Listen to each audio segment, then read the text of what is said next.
Hello, this is S.K. Williams, and as I record this, Passover is over. But I didn't make a video for Passover owing to ill health, which I've had to struggle with of late, and other problems that have cropped up.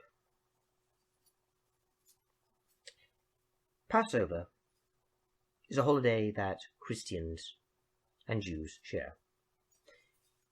Passover is the oldest Christian holiday, in fact.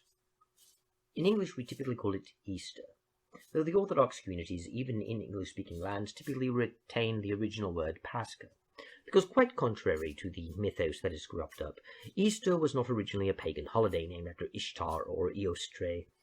It was originally a Christian holiday called Pascha, and Pascha is the oldest name that it had, rather than Eostre being its oldest name and it being changed to Pascha.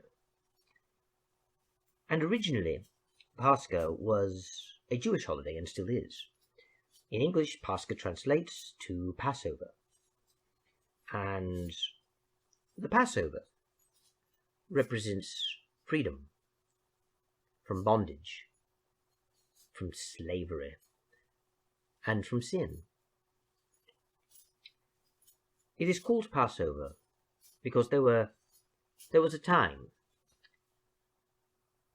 when the nation of Israel, which by the way was not all Jewish, Israel was actually made up of 12 tribes. The Jews only come from one of those tribes, the tribe of Judah. Moses, who is prominent in this story, was himself not Jewish. He was actually a Levite. But they were all of Israel. So was the tribe of Reuben, the tribe of Dan, and so on. There were other tribes.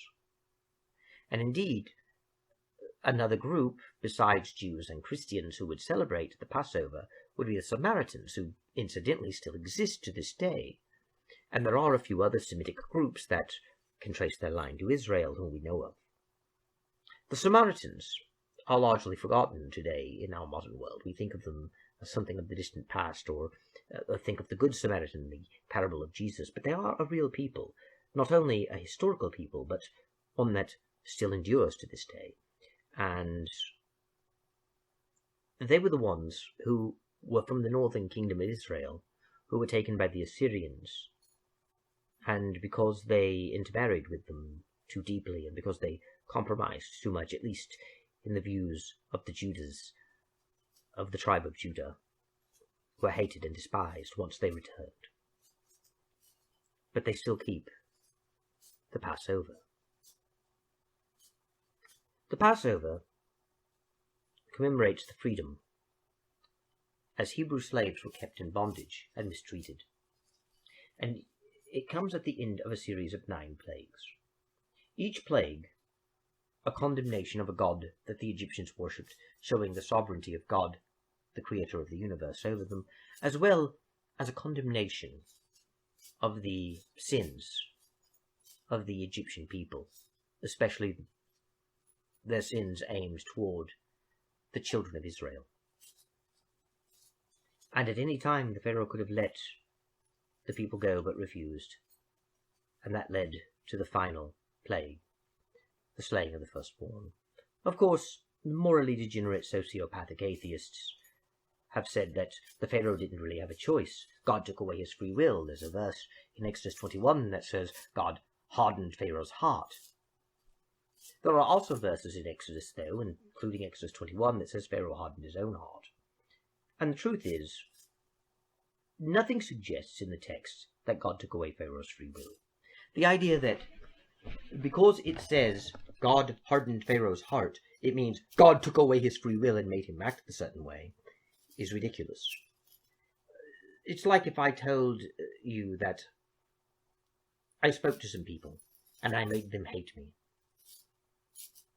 Am I telling you that I used telepathic powers into that person's mind and literally implanted a hatred of me into them? Or am I telling you that what I said and what I did prompted a response, and that response was hatred? When the biblical text says that God hardened Pharaoh's heart, it is not saying God took away his free will and made him act a certain way. It is simply saying that the Pharaoh responded to what God was saying and doing adversely. Not that the bigoted sociopathic atheists, the ones who make fun of me for random capitals, the ones who endlessly berate me for any mistake I make and will never be forgiving of it, will ever consider that they could be wrong about this, because it is now holy and sacred dogma that God took away Pharaoh's free will, and holy and sacred dogma that when it says he hardened Pharaoh's heart, it means that he took away his free will. And even though they claim to have no religion and thus no doctrine and no dogma, they certainly do. And you will know it if you talk to them, because they repeat all the same slogans, and it's not just them coming to the same conclusions independently based on the same evidence. They say it in exactly the same way, such as saying hell is unfair because it is infinite punishment for finite crime, accusing people of doing the gish gallop, like they will do for me here, because I'm using more than one example, talking about how Jesus did not really sacrifice himself because he came back, and then saying it was just a bad weekend, which is something that the high priest and divine prophet most holy Matt Dillahunty, who doth live in reality, even though reality says that a man can be a woman, said so. They'll quote these little slogans like, atheism is not a religion, atheism is a lack of belief in a god, atheism is a religion, like not collecting stamps as a hobby, or talk about the flying spaghetti monster, and talk about other rubbish like that, or saying things like no hate like Christian love. This is all nonsense, and it actually proves that they do have doctrine and dogma, and they have a community, and they have shared beliefs, and that the atheist community is really just secular humanism, and it is not just a lack of belief in a god, and they really do have beliefs that they share in common. And of course, I'm not saying that about all atheists on the planet, but it isn't like either all atheists are unique individuals with nothing in common but a lack of belief in a god, or else all atheists have the same beliefs. You can have groups of atheists with the same beliefs, but they never address that, because they are like the Pharaoh. And this is also, incidentally, something that is mentioned in the New Testament that they talk about.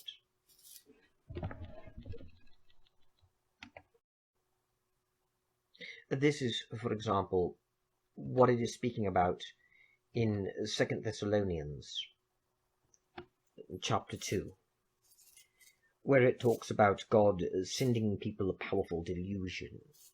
It isn't so much that God is making it impossible for them to accept him, and that God is being evil by preventing them from coming to salvation and the knowledge of the truth, but rather they have chosen to reject God. And this is their response, so God gives them their delusion by allowing them to construct it themselves and live within it, rather than forcing the knowledge of the truth upon them. When it talks about God hardening Pharaoh's heart, it simply means that God angered the Pharaoh, and the Pharaoh responded in a certain, perhaps predictable way. After all, the Pharaoh was supposed to be more than just a king, but a living god, and here another god is, ordering him about, as if he was a mere man. Not even a king, but a mere man. And yet he was just a man. And God is no respecter of persons. As we speak this year in 2024, Jews have been subject to ostracization, to vile hatreds. University campuses have been taken over by pro-Palisade protestors. These pro-Palisade protestors refuse to allow Jews into universities. They refuse to permit them onto the campuses, and they hurl the slogans against Jewish people. Ironic, since we kept being told that it is the right wing and the conservatives who harbour such ill will and sentiments toward the Jewish people, even though it is obvious that the people who are generally considered conservative or right-wing, especially in America, are the most pro-Israel and the most pro-Jewish and especially when they talk about conservative Christians, or what they call Christian conservatives or fundamentalists. The terms don't really mean anything at this point. They're just used as slurs, basically. But we keep being told that they hate Jewish people. Even when they show obvious support for Jews, this is turned into evidence of their hatred of Jews by being said of them that they are not really concerned with Jews at all. They don't love Jewish people. Rather, they hate them, but they're pretending to be their friends, because these Christians believe they can make Jesus come faster if they can just get all of the Jews to go to Israel. And if they can get the Jews to go to Israel or perhaps build a temple, Jesus will come back and kill all the Jews and send them to hell where they belong. And so, really, these Christians are anti-Semitic. They hate the Jews, just like we know, just like a certain man who I shall refer to as Charlie Chaplin, due to the Christian privilege that I have on here that frees me from all problems that I have with censorship. The problem is, of course, that while in the mythology of the holy religion of I have no religion because I'm an atheist, it is said that Charlie Chaplin was a devout Catholic and a devout Christian, and that the Catholic Church supported him, and that so did the Protestants, and that the Socialists for Nationalism were a Christian organization, and it was centuries of Christians' hatred of Jews that led to all this, and that Charlie Chaplin himself admitted that his hatred of Jews was motivated by religion and not race science, all of which is, of course, preposterously false. For example, there is a quote where Charlie Chaplin talks about hatred of Jews being based upon religion rather than race science. But if you actually read it, you'll see that he's talking about a certain political party in Germania and not his own views. That party, when other people pointed out, is said to be a precursor to his, but it wasn't. And if you continue to read in this struggle of mine, euphemism, you will see that Charlie Chaplin was actually condemning basing your hatred of Jewish people upon religion rather than race science. Because if you base it upon religion, then all the Jew has to do is convert, or at least say he converted, and you no longer have a problem with it. And yet, according to the racial science of Charlie Chaplin, the Jews were a people group that held certain inherent qualities based upon their genetics that they could not change, which were, of course, adverse. I apologize for being so roundabout about it, but my Christian privilege that makes me so free and powerful has caused Al Gore to censor me. You see, I'm sorry, Al Gore to censor my enemies because I'm so powerful in today's world. You see. But the point is, it amazes me. For years, many within the Jewish community have seen Christians as their enemies. They've mocked and berated them. And they bought into the idea that the Christian conservatives and fundamentalists were not their friends or allies and only wanted to help them simply to make Jesus come back and destroy them. With some, of course, exploiting that belief to gain support anyway because they didn't believe Jesus would come back, and while others would hold Christians in contempt. And they would hold fast to the left, especially with its supposed self-declared skeptic community, because they were their true allies. And yet, the hatred of the Jews we see today does not come from the right. It does not come from conservatives. It does not come from fundamentalist Christians. It comes from the left. And it comes from atheists. Because the pro-Palisade protestors who took over universities, barred Jewish students, and spread and constantly stated anti-Jewish slogans were left-wingers, and in fact promoting socialism and even outright communism.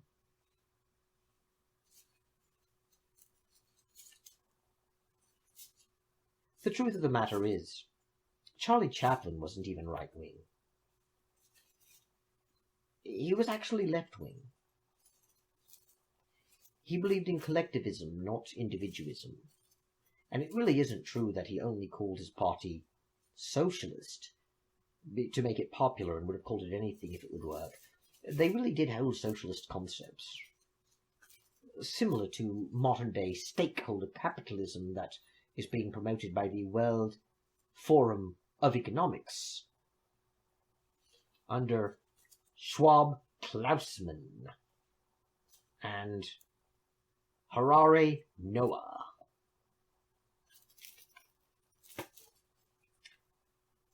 The simple reality is, the left was never actually allied with Jews.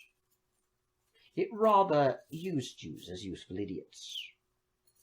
But really, it is looking for a destruction of any unique identity that one has. It claims, of course, it wants diversity, but it really doesn't. The left is a collectivist structure, and collectivist systems don't work in actual diversity, since diversity of interests, diversity of causes, too much diversity prevents cohesion of unit. Rather, they want to eliminate that so you can be loyal to their ideology and to their states and their governments and their leaders. Diversity will be achieved only in the most superficial of ways, so long as you believe the right things and say the right things, and then they will allow it. Conservatives, on the other hand, and on the right, they've never been particularly anti-Jewish. And as for racialism, racialism is neither a right or left-wing concept. It really isn't. It would be very tempting if I were a typical political YouTuber and I were to say, oh, the left is evil and it's the real racialists. But that wouldn't be true. Any more so than it would be true to say that racialism is purely a right-wing feature. It's not. It isn't true that conservatism is linked with racialism. It isn't true that right-wingism is linked with racialism. In fact, racialism was a key component of the left and its major platforms in the early 20th century, since the progressive movement was largely left-wing, and the progressivist movement was pushing eugenics, which is incidentally a racialist policy. But that wouldn't mean that everyone on the left was racialist, and it wouldn't mean that people today would have to be either. Racialism isn't really a left or right issue, and it isn't really a liberal or conservative issue either. Mainly because, even in the crude way in which we tend to characterize the right and left wing, which isn't really accurate, but it isn't the video to talk about that, since this is actually a Passover video. When you look at what left and right actually mean, broadly speaking, traditionally the right has been about hierarchical social order and respect for certain forms of authority, whereas the left has been about egalitarianism and a destruction of hierarchical systems. This isn't really what either the left or right are about today, but broadly speaking, that's where the ideas come from, and understanding that does help you understand the evolution of how things developed. In reality, most people we're calling right-wing in America today, for instance, are actually very anti-establishment and anti-hierarchy, to the point where they characterize the left as hierarchical and dictatorial and statist. Whereas, and to a degree they're right, because the left has largely abandoned its idea of pure communes and egalitarianism for a more structured state, but at the same time they're not quite as hierarchical as you may assume either. But why am I bringing this up in a Passover video? Well, it's to make this point. Sometimes we don't know who our friends are, sometimes we don't know who our enemies are, and sometimes we believe falsely things. Israel entered Egypt as friends. After Joseph was sold into slavery in Egypt, but rose to the rank of the vizier to the to the Pharaoh at the time, and allowed his brothers who in a famine and his father to come. That is when they came, and they were welcomed in as guests. But over time, this was forgotten, and the Hebrews were turned into slaves. And in Egypt they were subjected to harsh treatment, and including the killing of their firstborn. God gave justice by penalizing the Egyptians who had harmed them in the same way they had been harmed, including the taking of the firstborn. This was a penalty being extracted, for this is what the Egyptians had done to Israel. And the reason the holiday is called Passover is because the angel of death flew through Egypt that night. But God gave a sign, the blood of a lamb, to be placed upon the doorpost, one on the right post, one on the left, and one on the top, forming, of course, the sign of the cross, if you wish to know. This, if the angel of death saw that, the house was passed over, hence the name Passover. And that invisible hand of death slew the firstborn, not all of whom were children, but even if they were, the children of the Hebrews died as well, and the slavery was ended. Granted, there's more to the story. There's the going into the desert with the Egyptians fleeing, the parting of the Red Sea, and the crossing of Israel, and the drowning of the Egyptians as the sea closed behind it, and the wandering in the deserts, and the final coming into Canaan and all that. But the Passover holiday is about that night which is different from all other nights, that night where the angel of death visited Egypt and passed over the houses of the Israelites and slew the firstborn of the Egyptians. Death giving life, blood paid for sin, and freedom found in blood, the blood of a lamb.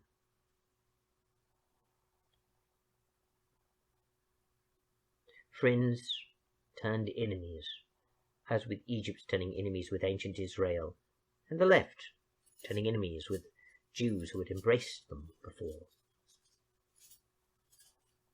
Friends held in secret.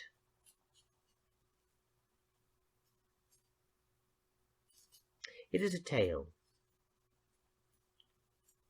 that goes deeper than its historical reality, although I am not denying the historical reality. It speaks to our psychology, it speaks to the depth of who we are.